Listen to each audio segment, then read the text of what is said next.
America Iran युद्धानं महाराष्ट्रात शेतकरी होरपळतोय. कलिंगड उत्पादक शेतकऱ्यांसमोर मोठं संकट उभं राहिलं आहे. ही कलिंगडची शेती आपण पाहू शकतो. खरं तर हा काढणीला आलेला माल आहे. एव्हाना हा माल तोडून बाजारात जाऊन त्याचे पैसे शेतकऱ्याच्या खिशात जाणं अपेक्षित होतं. मात्र युद्धाच्या परिस्थितीवर याचा बाजारभाव ढासळला आहे आणि हा माल आता शेतातच पडू नये. खरं तरी व्यापारी ह्याला घ्यायला येत नाही आहेत. शेतकरी आपल्यासोबत आहेत. काय त्यांच्या भावना आहेत? व्यापारी येईना झालेत का? काही नाही गेले सर. काय म्हणतात? काय म्हणते खपाना गेले माल म्हणतात युद्धामुळे. भाव नाहीत म्हणाले, नेऊन काय करणार आहेत. रुपया 2 रुपयाने मागतात, ते बी मोठा माल नेतात, बारका माल तिथंच ठेवतात. मग ते आम्हाला जनावराला खाऊ घालायला लागतो. शहरात तर हे 50-100 रुपयाला विकतं. मग व्यापारी कसं काय म्हणतात? का व्यापारी घाबरवायला लागलेत का खरंच? घाबरवले सगळे. किती खर्च केला होता? किती कष्ट घेतलं होतं ह्याला? आता काय काय 3-4 लाखाच्या आसपास झाला साहेब खर्च. भरपूर झाला खर्च. रातभर दिवसभर झटून अपेक्षा पाहिजे होत्या तेवढा भाव पण नाही सापडलेला. काहीच नाही.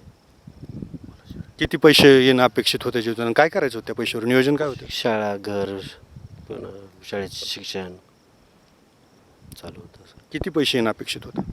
15च्या आसपास येणं अपेक्षित होतं. टरबूज चांगले आणलेत ना, चांगला माल आहे. कर्ज आहे का बँकेचं वगैरे किती, किंवा माफीत बसताय का? नाही बसत वाटतं, काय फिक्स माहीत नाही, पण कर्ज आहे. हे कर्ज पण फेडायचं होतं. हो, कर्ज फेडायचं होतं. काय सरकारला मागणं? काय नुकसान भरपाई भेटावी वगैरे.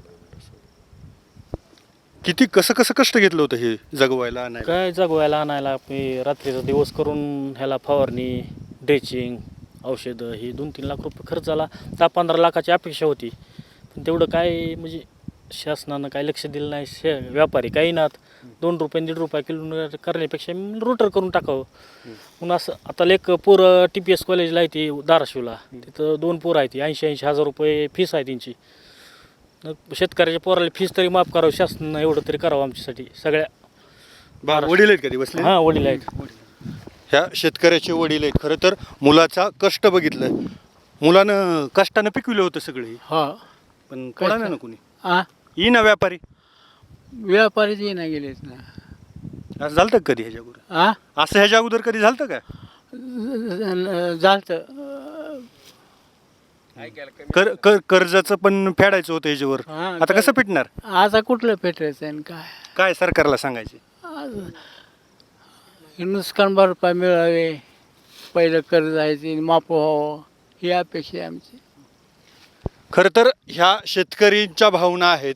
एकीकडं कर्जमाफीचे निकष आहेत, नियम आहेत, त्यामुळे ती कर्जमाफी होईल का, डोईवरचं कर्ज फिटेल का सांगता येत नाही. 2 दिवसापूर्वी इथं पाऊस झाला आणि ह्यामुळं अधिक धोका या पिकाला आला. त्याच्याही नियम आणि याच्यामध्ये याचे पंचनामे होत नाही आहेत. खरं तर कुठलंही उद्योगधंदा ज्यावेळेस मोडकळीला येतो त्यावेळेस सरकार धोरणं ठरवतात. शेतकऱ्यांच्या बाबतीतही युद्धजन्य परिस्थितीत धोरण ठरवण्याची गरज आहे. कृषीमंत्री असतील, मुख्यमंत्री असतील, त्यांनी शेतकऱ्यांचं हे दुःख पाहून या शेतीमालासाठी धोरण ठरवायची गरज आहे. कारण या युद्धाच्या परिस्थितीच्या अफवेत व्यापारीसुद्धा कुठंतरी फायदा घेताना दिसत आहेत. बाजारात शहरामध्ये 100 रुपयाला विकणारं कलिंगड शेतातून अवघ्या 1.25 रुपयाला मागितलं जात आहे. शेतकरी हताश आहे. गरज आहे सरकारच्या लक्ष देण्याची, शेतकऱ्याला आधार देण्याची. अप्पासाहेब शेळके, ABP माझा, धाराशिव.